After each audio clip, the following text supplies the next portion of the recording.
Hey everyone, my name is Dr. Kerry Magra, and I'm autistic and have dysgraphia, and I'm a professional speaker and best-selling author and autism entertainment consultant.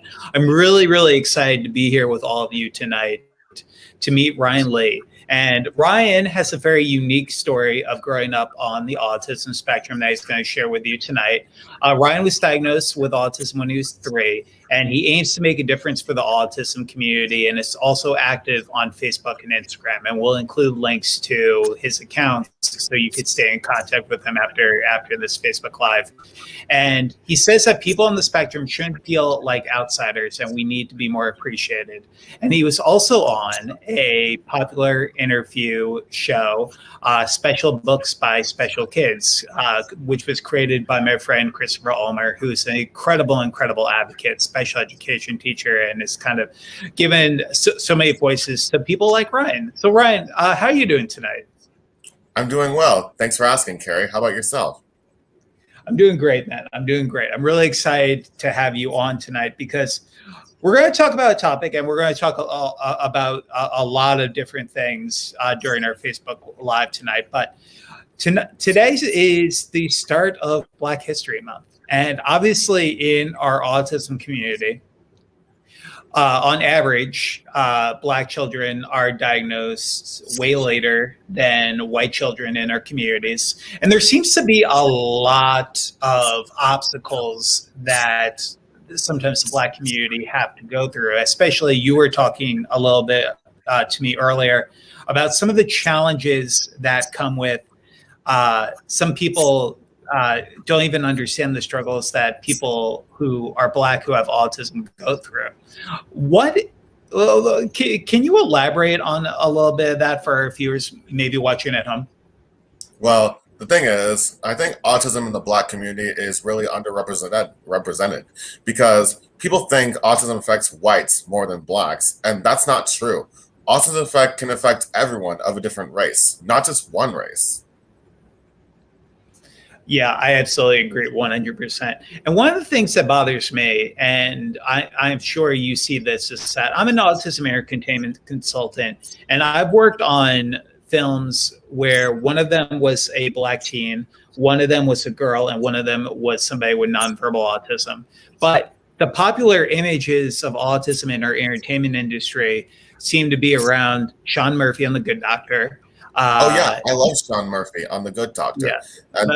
And one thing I like about The Good Doctor is the actor isn't actually autistic, but I wrote an article about how it makes me feel about The Good Doctor. Sean is not only autistic, but also a savant syndrome.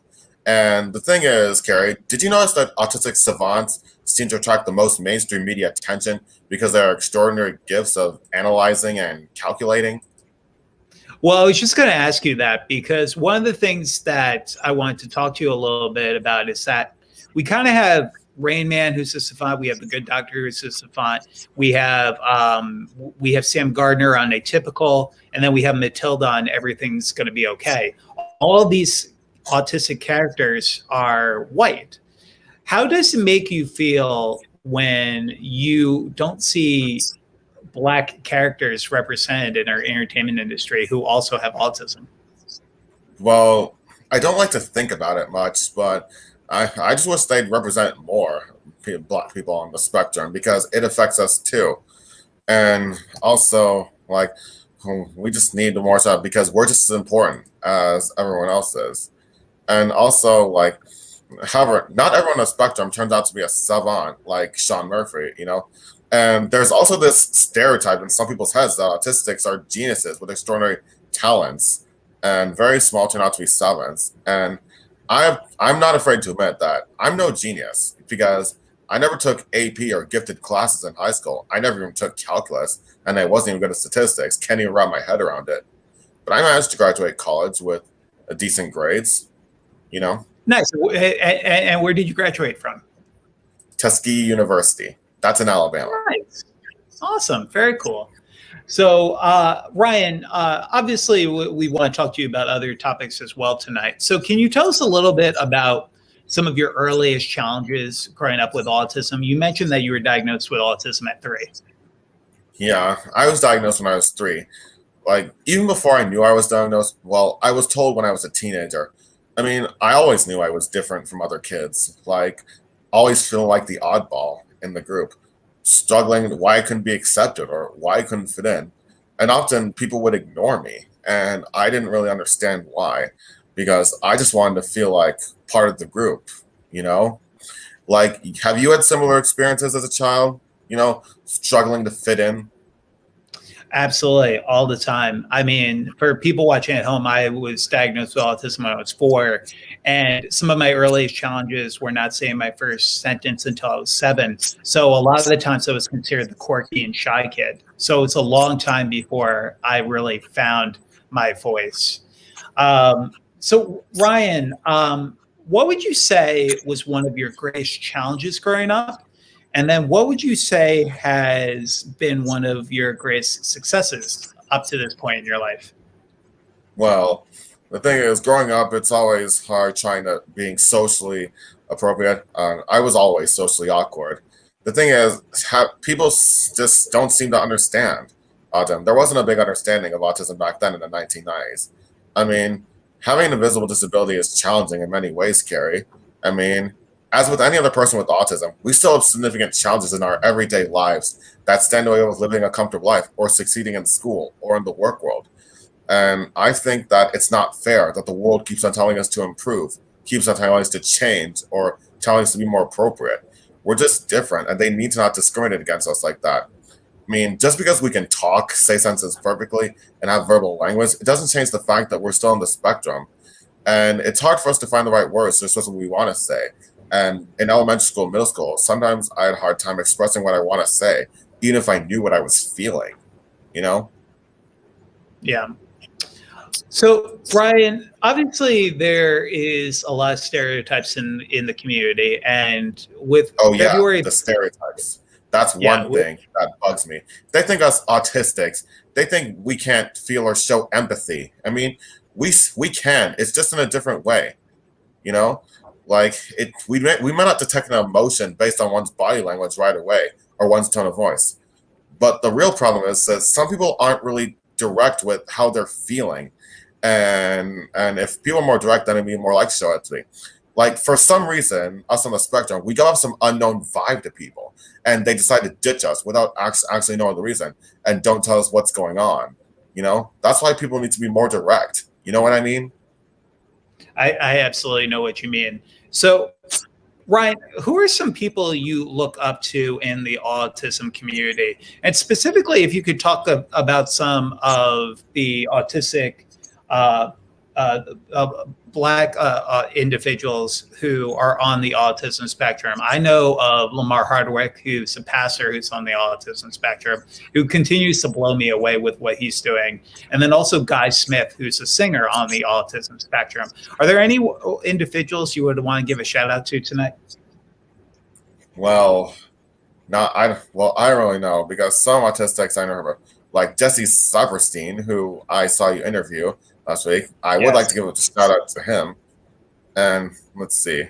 And I would like to shout out to Chris Ulmer if he's watching this, because talking to him, it was like a dream come true, because it's like he accepts you for who you are, no matter what your diagnosis is. Absolutely.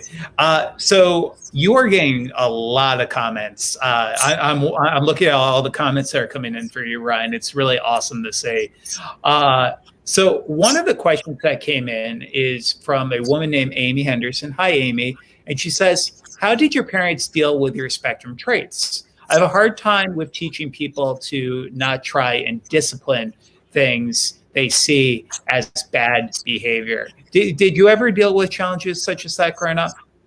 Yeah, that is a good question because, sometimes I did display like bad behavior while growing up.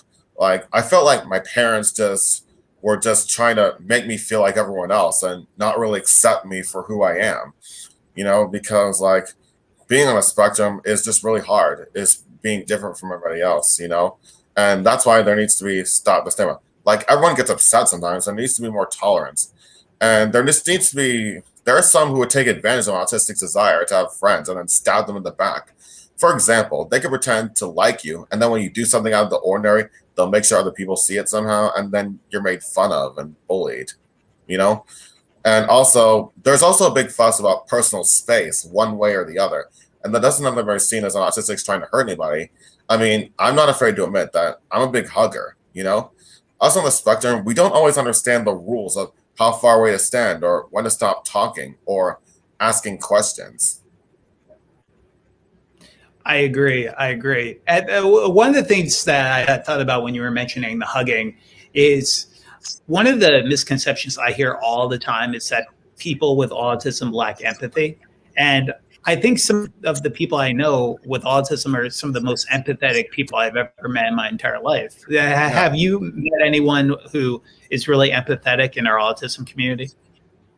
Well, yeah, I do. Like people in my support group, they're really good with empathy. And also, Carrie, I wanted to ask you this: like, do you ever have the feeling like when you don't see eye to eye with other advocates? Like, for example, you know that there might be some who don't like conflict and just refuse to listen to other worldviews and saying that they're on the side of themselves and not others, and say things like, "We don't fight, we unite," because they don't like conflict. And I don't agree with that. I mean, like, what's the point of uniting if we're not going to do anything about it, do anything with it? And what's that mean to you? Well, what I would come back and ask is, when you mean conflict, what have been some instances that you've seen conflict? I've seen a lot of conflict between groups who kind of think person with autism versus autistic person. I've heard a lot of people about cure versus no cure for autism. I've seen that type of conflict. Where are some instances that you've noticed? Well, the thing is, like, it's not about curing. The thing is about like they don't like conflict, they don't like fighting or whatever. But they think it's see it as complaining. But I see it more as addressing. Like we're tired of being called retards or whatever, and tired of being depicted as not human. The thing is, like sometimes if we're gonna unite, we need to fight against the stigma. You know what I mean? And there's one thing that about masking that I really don't like. Like there are some individuals that know you have to be a certain way in order to be accepted in society.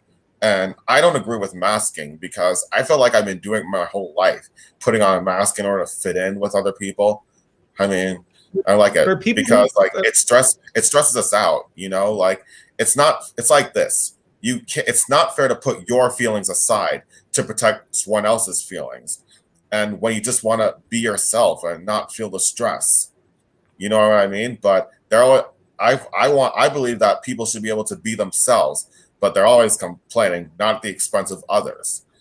And that's why I'm making my own social group called Mask Your Mask, because I want people to be able to take off their mask and be able to be themselves, their true, authentic selves, and even with their flaws. I mean, like I'm sure I know I have flaws that I'm still working on, but then again, who doesn't? Yeah, absolutely. Ryan, for people who are watching at home who might not understand masking, I'll just explain it just really quickly. So masking for people at home is, and me and Ryan did this when we were kids. Masking, we would mask different characteristics. For me, it would be stimming. It would be trying to keep perfect eye contact, even though I didn't want to, and it was very tiring for me.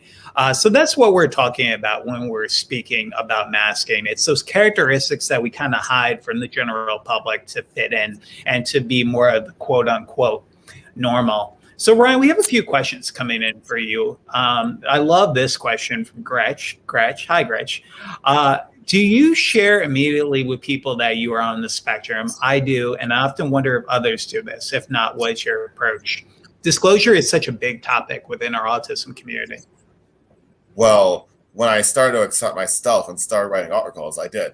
But back then, during middle school and high school, I didn't because I didn't want to feel like more of an outsider and a freak because I was just busy struggling, trying to be like everyone else, trying to fit in. And even though I did show some traits, even few knew I was on the spectrum, but I didn't want more people to know. And also, it's like this. I was sitting at the lunch table with other kids, and I feel like they just tolerated my presence and didn't make me feel like one of them. You know? So sharing if you're on the spectrum or not, that's mostly up to you. if Yeah, you feel I comfortable. agree 100. I agree 100%. I feel like it's based on just who you are as a person. I feel like sometimes I hear people say that they're a person with autism versus autistic. I hear them disclose their diagnosis and they don't disclose their diagnosis. I feel like at times in the workplace, for those who do need accommodations, disclosure is a big thing, in addition to post secondary. And as a public speaker, I talk about that topic frequently, Yeah. and also my own journey growing up with autism. So definitely disclosure is something that I think has to go case by case.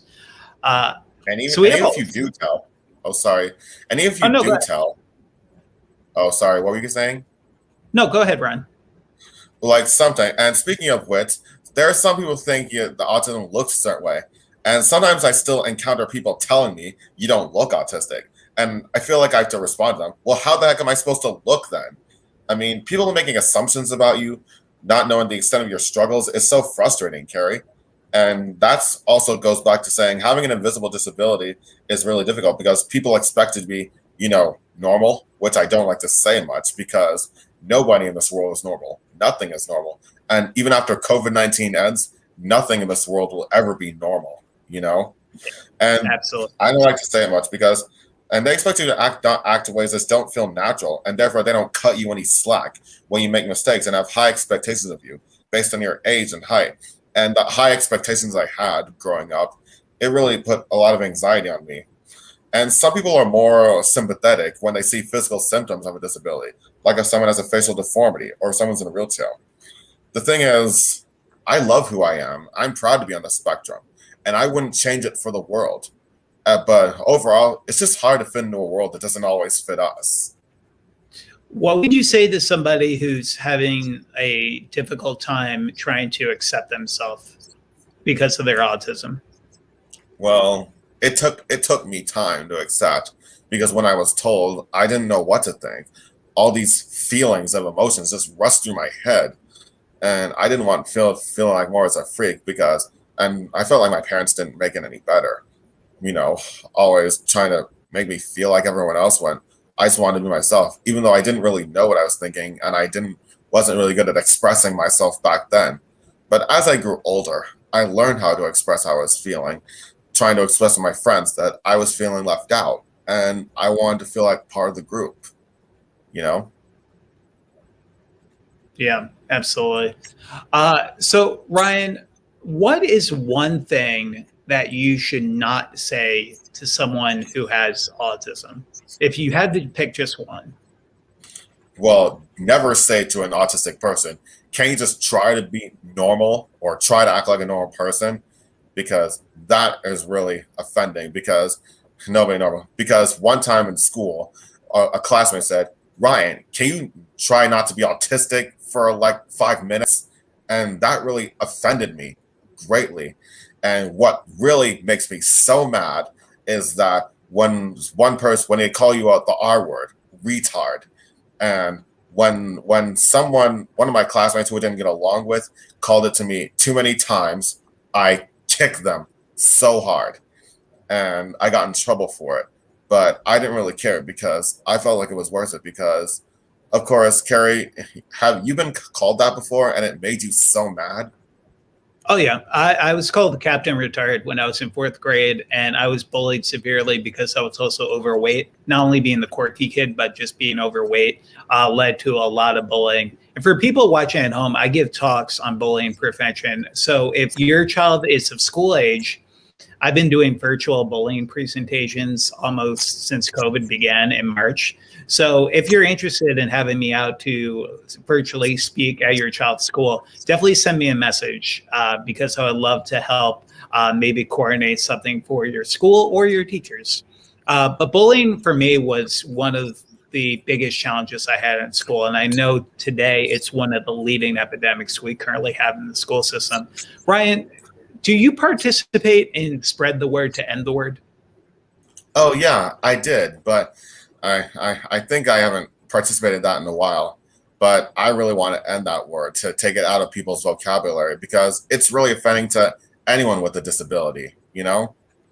And Yeah. also like Right. I feel like having a disability isn't something we should be punished for.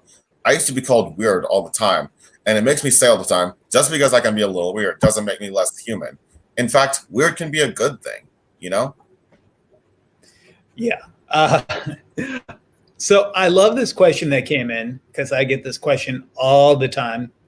And it's from Jasmina. Jasmina, I'm sorry if I'm hacking your name. What age do you think is appropriate to tell your kid that he is autistic? Ryan, before you start, what I'm going to say real quick to Jasmina is uh, it definitely depends where your child is on the spectrum. But what I usually say is that it's better to do it sooner rather than later to avoid uncertainty. Because I always knew I was special, but I didn't know about my autism diagnosis until I was 11 and a half. And it was life changing for me because I was able to understand so much more about what my strengths and challenges were. Ryan, how about you? Well, I didn't know until I was like 14.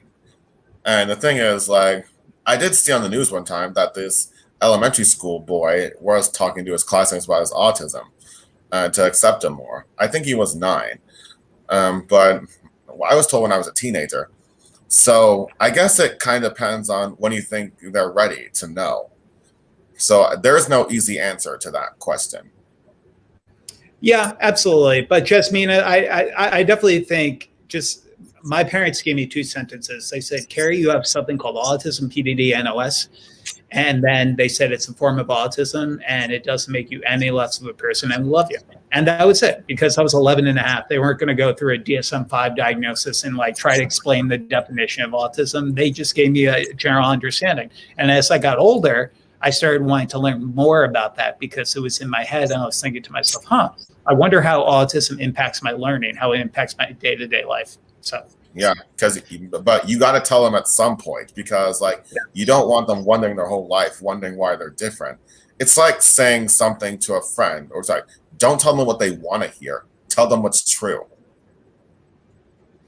Yeah, absolutely. So Ryan, for people at home who want to follow you on social media, you mentioned that you're on Facebook and Instagram. Could you share those handles so people can follow you if they're watching tonight? Yeah. I can share it along with my website. Nice. What's the link to your website? Like, where do I put it in the chat here? No, you could just say it right now. I'm typing, so I can type it out for everyone. Okay, I put my website in the chat. Oh, okay. Ryan's very nifty. He sent it to me in a private chat. So everyone at home, I just shared the way that you can stay in contact with Ryan because Ryan mentioned he's on Facebook and Instagram. So if you're on either of those social media channels, just this is the link right here. So definitely give him a follow and maybe he'll be able to teach you more about just his journey. And I just sent you my Facebook and I'm going to send you my Instagram in a bit. Perfect. And all of that will be in the comments for all of you to look at. So we have a few more questions coming in, a few comments as well about bullying. There's a huge difference between these two kinds of spectrum. I agree, Ula, so much. And your follow-up to this was, what are your thoughts on separating terminology and diagnosis of severe nonverbal autism and so-called high-functioning autism? Ryan, what do you think about autism functioning labels like this? Well, the thing is, lately people don't like the label of high-functioning or low-functioning. So I guess I'm not really too sure because it's confusing. Well, autism is a spectrum. Everyone is affected differently. So if someone's nonverbal, well, I don't know. It just depends. And I know a few people on the spectrum who are nonverbal who use a letterboard to communicate. And when communicating with a letterboard, you just have to flow along with it. And when I'm trying to communicate with them, the letters jumble up and I don't know what they're saying. And so, but I'm working on it.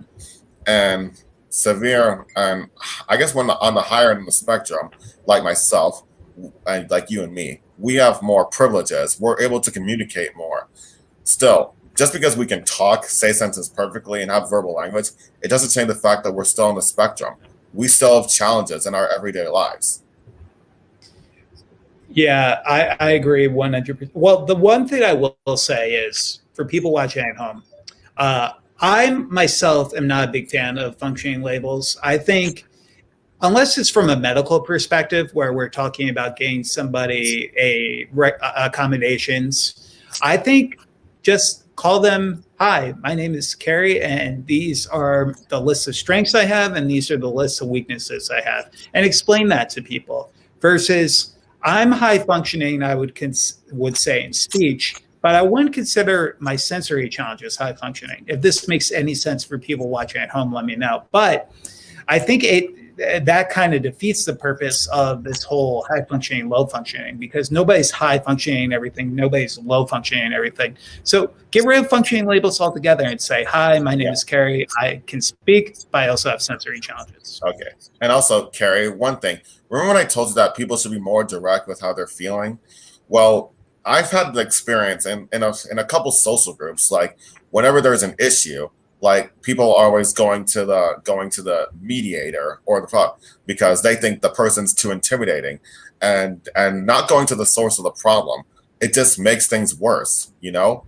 And if people are more direct, then conflicts could be resolved easily, because using intimidation as an excuse, it doesn't make the situation go away. You know that, right? Yeah, absolutely. Yeah, because trust me, people just saying that intimidating, what's up? Because we're supposed to be adults in the group, and adults are supposed to be more direct with how they're feeling. Like sometimes bringing in a middle person doesn't make the situation go away. That's what happens in few social groups. You know, I want you to consider that fact. Yeah.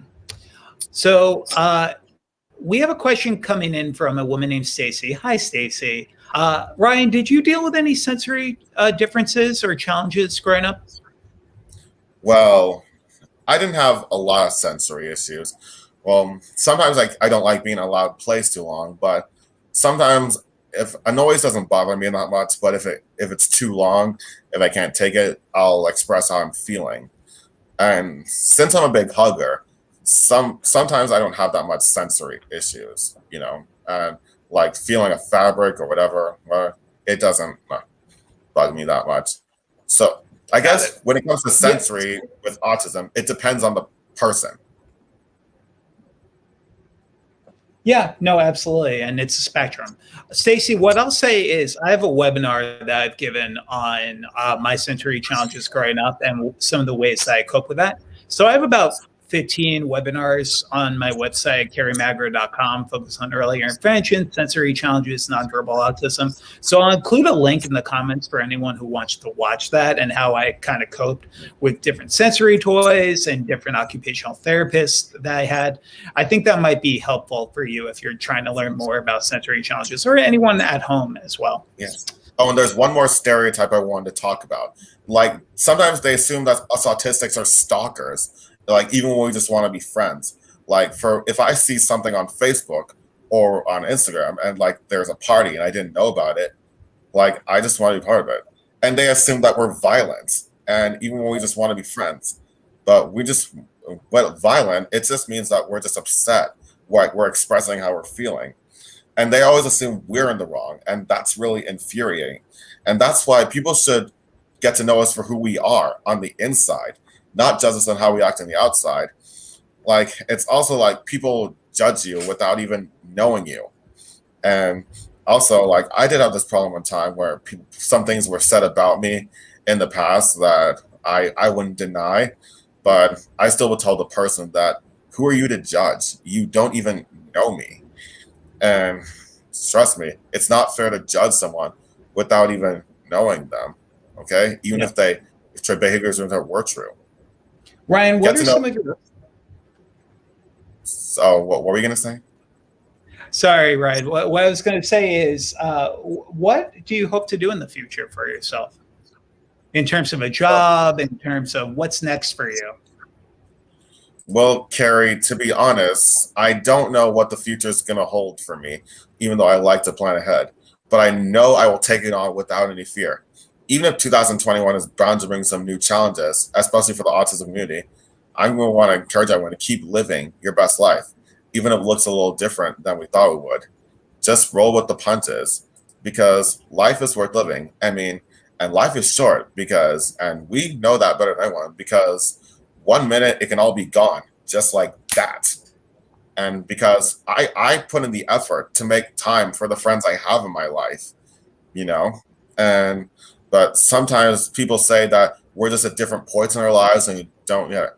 But what people don't get is that time doesn't have a price on it. You can't buy it. You got to make the time for your friends, because once it's gone for good. You can't get it back. So make the time for your friends and your family, who you hold closest to. I love that. So, Ryan, you work at a restaurant right now. So, Yeah, as a busser. And I like it there because people there are really nice. Nice. This kind of goes hand in hand, kind of with Paul's question. Paul is also a self-advocate. Hey, Paul. What is your greatest strength, would you say? Well, I guess my greatest strength is putting myself out there and wanting to get to know people and trying to figure out a way to help them. And I know I still have flaws that I'm working on. Like sometimes I get easily upset when no one listens to me. And also I know people still depict me as someone as a mad person or whatever, but I'm still working on it. I mean, I don't expect my followers to see me as this perfect role model. I just want them to see that I'm trying, that I'm still human like you are. And I have my own trials and struggles that I go through.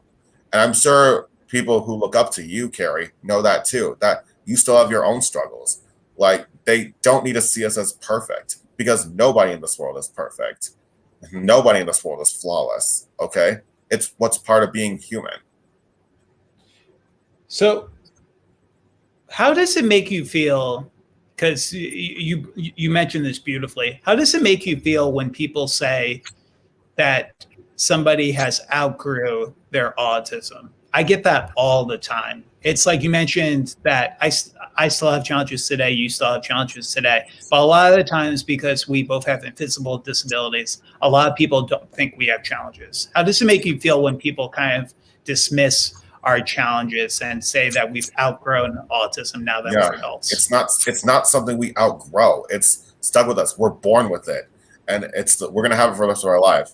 And also, Paul, thanks for the question. Paul is a great friend of mine. He was in a support group of mine before he moved. And also, Carrie, you would love getting to know Paul, okay? Because me and him have really great talks, you know? We had a great one last week, you know? Yeah. You would love it. Paul.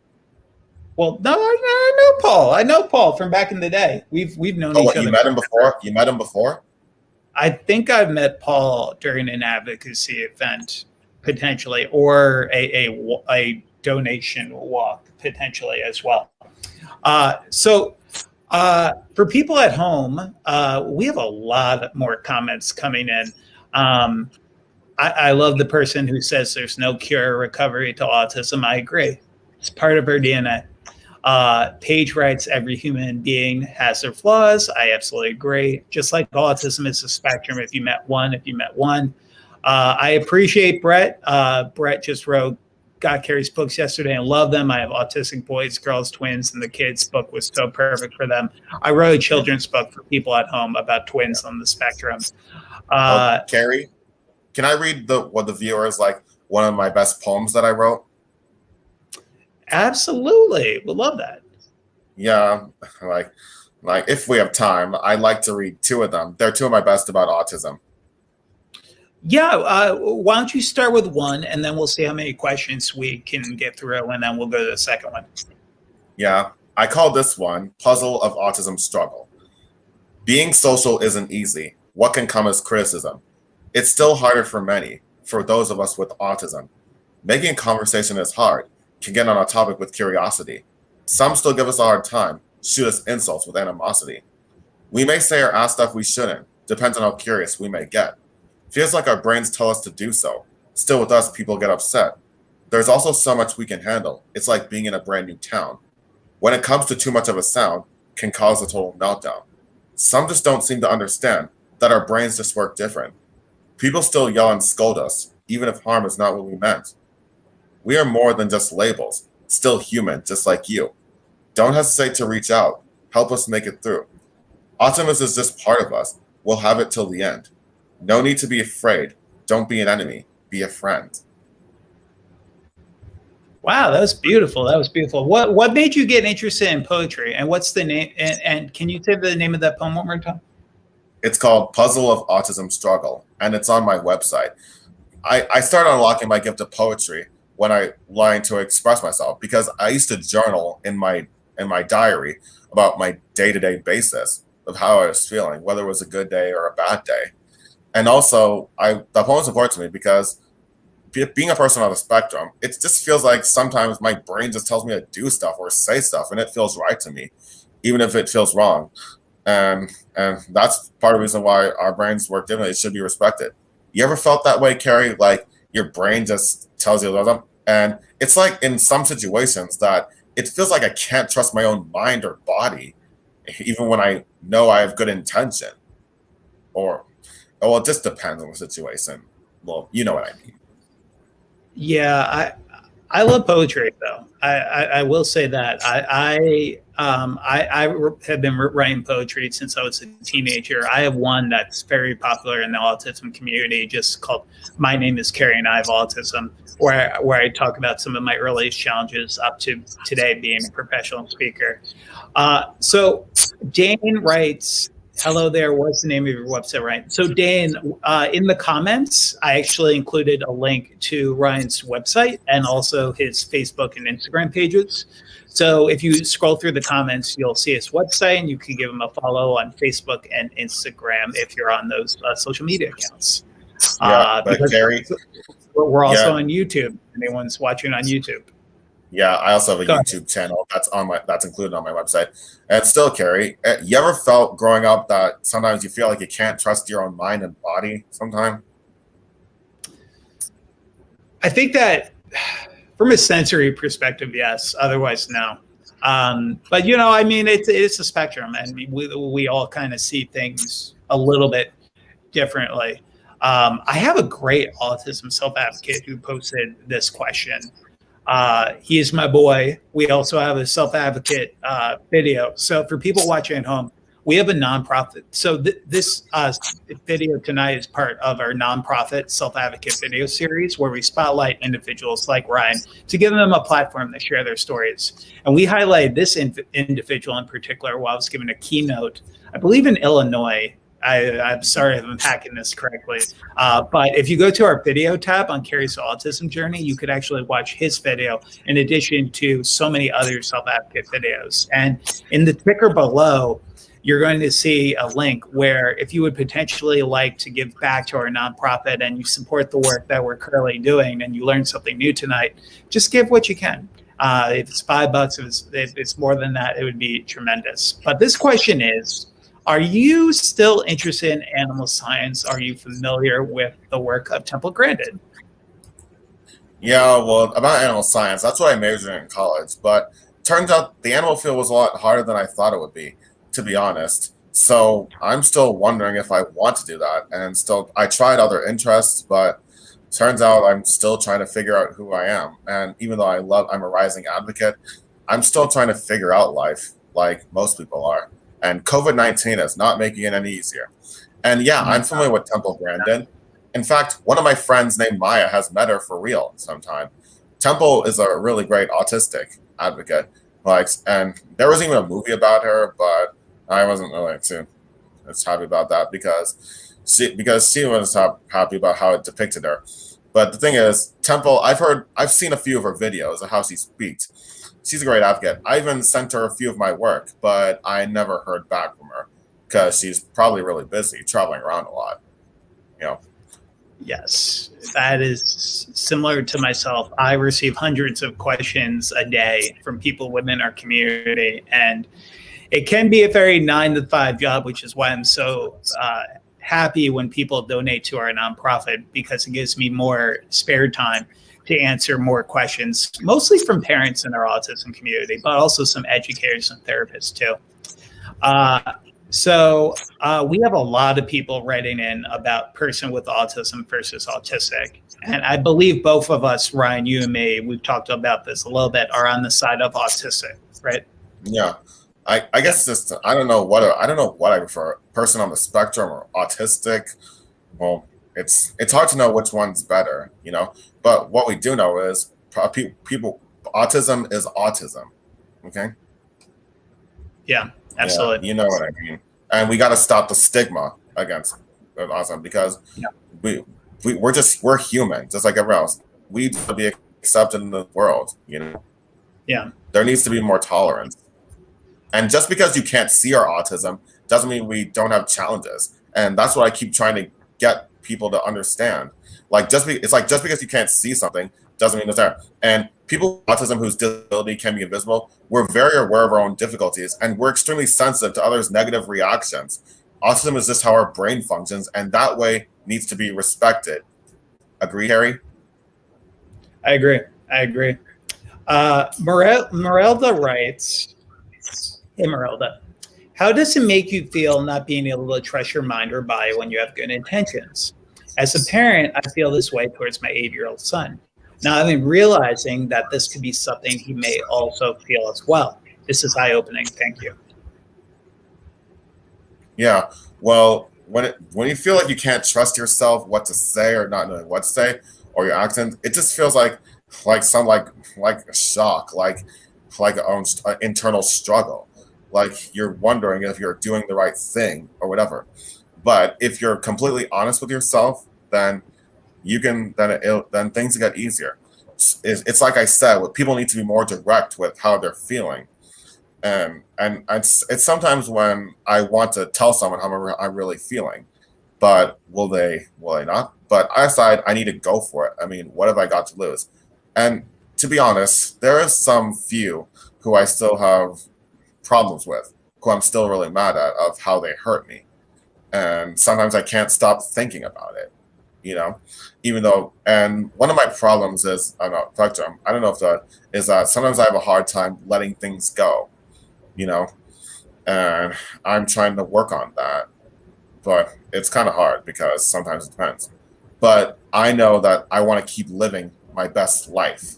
And ever. And Carrie, can I read my second poem? So, Ryan, one more. Actually, you know what? Yeah. Yeah. Tell us what the name of it is, and then share it with us. We'd love that. It's called Proactivity for Inclusivity, because I want to make this world an inclusive world. It starts like, everyone in this world is different, react differently to smell, taste, and sound. We are all unique. It's what makes the world go round. Still, some are very particular of who they invite into their group. When someone messes up first time, they really get thrown for a loop. First impressions can be hard. There's more to than meets the eye. Nobody is perfect at them, and yet neither am I. Even if they're loud or excited, it's not like they committed a crime. They want to make friends and have fun. Still, give it some time. We don't want to wear a mask, even if others expect us to satisfy. It's hard to be yourself when expectations are really high.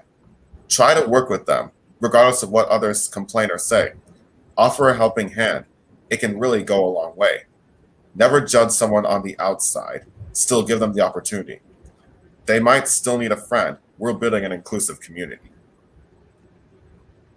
I love that. Good, nicely done, Ryan. Nicely done. So, how many poems would you say you've written in your life? Well, a bit over like 15.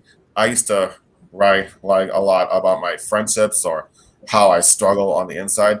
I used to write dark poetry when I had a bad day or when I felt like no one is understanding how I'm feeling.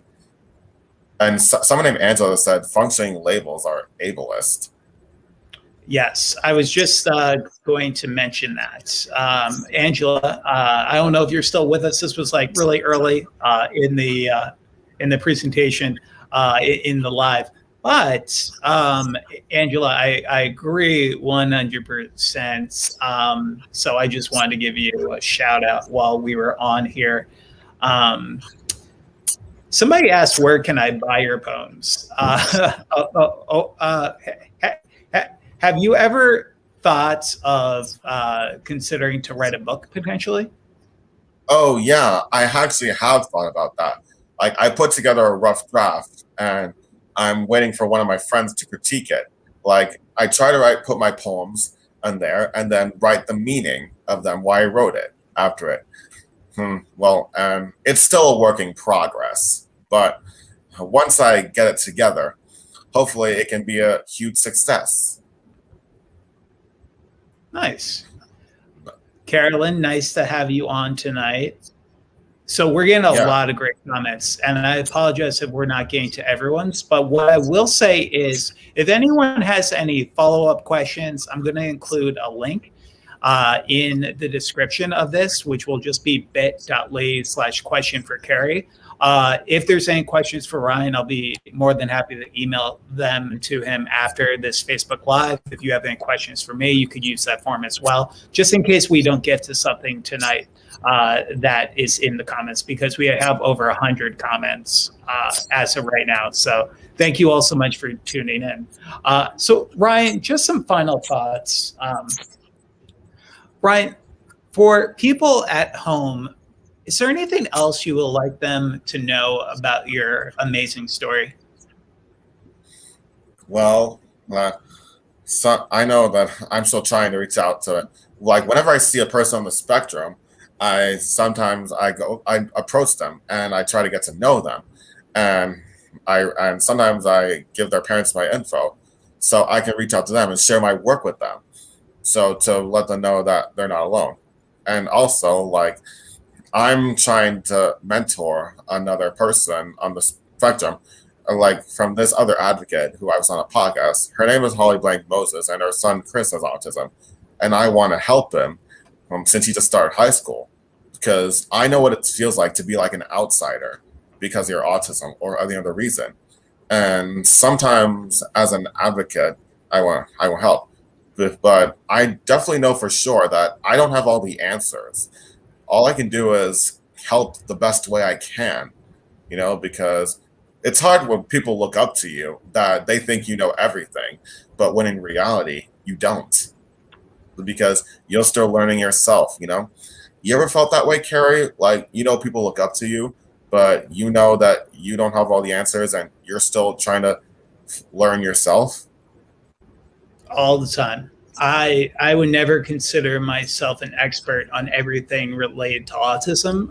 Like I would never really consider myself an expert in everything on this planet. I know a lot about public speaking because I'm a public speaker and I travel the country and I speak in schools and I speak virtually as part of Zooms to educators and therapists and to businesses. But at the end of the day, I mean, I couldn't tell you anything really about like somebody else's sensory challenges. I could only tell you about my own because that's kind of my own perspective. Even though I know other people on the spectrum, it's sometimes difficult for me to understand what they're going through. So just like you, Ryan, it's like you have your own specific challenges that I really never really know about. Just like and also, similar for you to me. I also wanted to speak to people, and like I used to do it. I did it in an open mic night, even when I wanted to do it in front of a high school, but that's kind of hard to do. But one time in an open mic night, I told them about my autism, and I asked them 3 questions. Like first I asked them, be honest. How many of you ever felt the way I did? I mean, how many of you walk into school every day and wondered if anyone really cares? And they did raise their hands. And the second thing I asked, or how many of you wonder whether you're wearing the right clothes or listening to the right music or watching the right TV shows to relate to people? And people raised their hands even more. And the third question I asked them, or how many of you have ever been hurt when you found out about a party or social you were never invited to? And people raised their hands more. Because I wanted them to feel like they can relate to me. Because you ever felt like asking people those kind of questions, Carrie? Like, have you ever felt that you wondered walking to school every day and wondered if anyone really cared? It's a hard question. Somebody else cared or I cared personally? Well, the thing is, like, if it's like they pretend you're not even there or you don't exist, and you still feel like an outsider, like I have. Like, even when you say hi, they just pretend you're not there. I have definitely felt like an outsider in my life, and it's been a challenge at times to really feel like a part. Because growing up with autism, for people watching at home, I didn't know anyone who was on the autism spectrum. I went to a school, to so many different public schools till fourth grade, where I was one of the only kids with autism in my class. So it was super challenging trying to fit in when there were so many people who didn't understand why I wasn't talking as much as the other kids. So Yeah. there is a challenge. And that's why we need in our schools to talk more about autism awareness, because one of the there needs to be more understanding. drives me nuts is they say that only 1 in 3 educators receive any form of professional development towards special education. So we need to do a better job of educating the schools, educating the students as well, and educating our parent groups too. Yeah. Did people in the comments hear my question? Did they hear me ask, like, how many of them ever felt the way I did? Yeah, for people at home, definitely write in the comments and let Ryan know if you have dealt with that as well growing up. Yeah, like how many of you walked in school or a place every day, wondered if anyone really cared or wanted to get to know you, or didn't want to be around you because they thought you were too weird or whatever?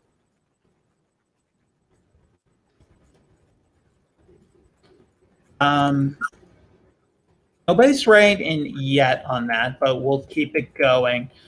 We have another great question from Merelda. People say tons of times. We all have, even the most popular person I met.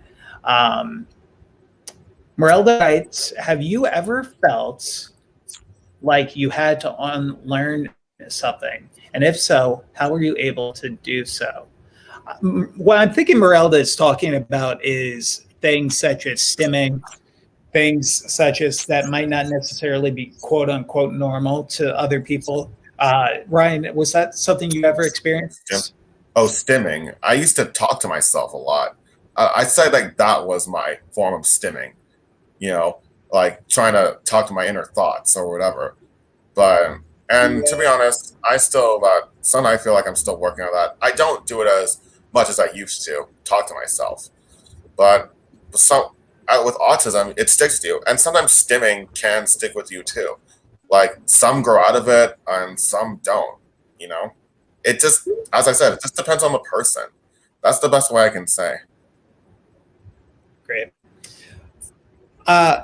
For people watching at home, because this is the first day of Black History Month, one of the things I'm going to ask for people at home is, if you know of any amazing self-advocates in our community who are Black and who would like to share a little bit about being autistic in the Black community, please write in the form that I just mentioned, bit.ly question per Carrie. I would love to see if we might be able to potentially highlight them. We don't get to highlight every single self-advocate, but we do get to highlight a few people, and we really want to hear from this community, because one of the things that me and Ryan talked at the beginning of this presentation about was Temple Grandin, Sean Murphy on The Good Doctor, Atypical, Sam Gardner, and Matilda on Everything's Going to Be Okay. All 4 of these characters, who are the most popular characters in, almost I would say are the most mainstream characters, are all white, young characters. Autism is a spectrum, and we need to highlight more characters if we really want to embrace inclusion, and we need to write more characters in as well. We need to embrace more inclusion, and people in the TV world, they need to start hiring people who are actually on the spectrum, because there's some who are not happy with actors playing people on the spectrum when they're not actually on the spectrum themselves, because they see it as stereotyping. And that's why they need to look into more process. And that's why I'm wearing my favorite shirt that I like to do with that. We need to shine a light on autism more. Yeah. So, Ryan, can you tell our viewers at home a little bit more about this Facebook group, Autism of Color? Oh, Autism in Color. I think it's about this woman named Stacey Bandon runs it. And it was the only group I could think of that I was right to. There may be other groups out there that I may not know about, but there are a few people great to talk to. I talked to Stacey before about my own struggles, and it's really cool to get to know people. But the thing is, whether there are groups or not, we need to express more awareness of autism in the Black community, but mostly everywhere, because different races are affected too. Yeah, absolutely. All right, everyone. So Ryan, was there anything we missed before we jump off? We're almost at about an hour. And again, we can't thank you all enough for joining us tonight. Ryan, any final thoughts? Yeah, well, the thing is, like, I think there was something, but I'm trying to remember what it is. Like, people with autism, we're just as unique as everyone else in their very own way. We need understanding and acceptance from other people and wider recognition of how different each person on the spectrum can be. And still, get to know us for who we are on the inside, or not how much little we act normally. And don't judge us on the superficial traits we present on the outside, like stimming or whatever. And nobody is perfect, okay? And I know I'm not perfect. I still have flaws that I need to work on. And I want to be a good advocate for the community. And I really want to work to make a difference for the autism community. It may take me a while, but I know I'm going to fight to get there. That's awesome. I can't thank Ryan enough for being a guest on our almost weekly now Facebook Live self-advocate video series. I'm including one more link. The Color of Autism Foundation has been doing some tremendous work for the past few years for our community. So if you're trying to learn more about the racial disparities that are currently in our autism community, definitely check out this link below. But again, I want to thank Ryan. Oh, go ahead, Ryan. Yeah, and don't hesitate to reach out to me and get to know me, because I do love getting to know new people. Either Facebook me, follow me on Instagram, or like whatever, just check out my website and read my work. I've also been on podcasts as well, because I'm definitely not afraid to put myself out there. Yeah. So and again, also, everyone, and also, okay, go ahead, right? Sorry. Yeah. I also, Carrie, one thing, I did what not many people would do last week. I went skydiving. Oh, that's awesome. I would be scared too. Yeah, I've showed the entire world that even an autistic can take chances without having extreme problems, because people thought I was brave for doing that, That's very cool. I would not be able to. I would be scared out of my mind. Anyways, my name is Dr. Kerry Magro. Everyone, I'm autistic, have dysgraphia. I'm a professional speaker, best-selling author, and autism area containment consultant. This was Ryan Lee, who's an incredible self-advocate. Until next time, which we hopefully will be able to do in the next week with another amazing self-advocate. Thank you all for watching, and have a wonderful night. And thank you, Carrie. This was wonderful. This was awesome.